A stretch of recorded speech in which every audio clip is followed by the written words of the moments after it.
Mirë, me mua në studio është bashkuar gazetari dhe analisti i njohur i zhvillimeve politike, zoti Frok Çupi. Zoti Çupi, mirëmbrëma, kënaqësi që jeni me mua në Tirana Live. Mirëmbrëma dhe për mua. Sigurisht, fillimisht e dua një komentin tuaj për këtë ngjarje të rëndë që ka ndodhur.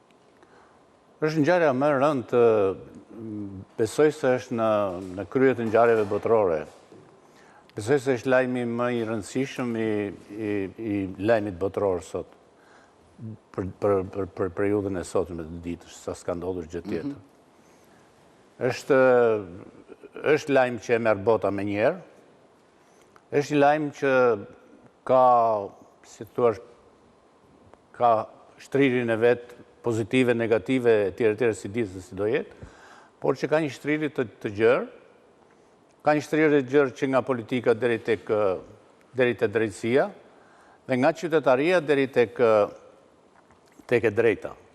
Më në fund ka ndodhi dhe në Shqipëri që s'ka ndodhur rrallë në botë, që brenda në sallën e gjyqit të ekzekutohet një gjyqtar.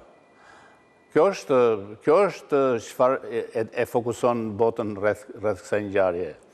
Të ndodhë në sallën e gjyqit është shumë herë më rëndë është kudo, sigurisht. Por shumë herë më rëndë, madje edhe vetë Giovanni Falcone nuk është ekzekutuar në sallën e gjyqit. Mafia nga më të rrezikshme të botës e ka ekzekutuar në fundit e ka ekzekutuar në rrugë.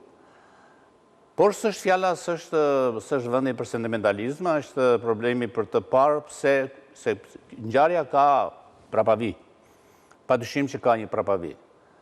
Ne jemi akoma, domethënë prapavia për mendimin tim është tek politika dhe tek defektet në reformën drejtësi, dhe tek politika mos harrojmë një gjë, vetë drejtësia është përgjegjëse për këtë krim. Është përgjegjëse drejtësia. Drejtësia, edhe pse ka politikanë që i thonë ore qasë gjyqtarit je kriminal, do të ekzekutoj, vetëm kur vi unë në pushtet ti do vdesësh.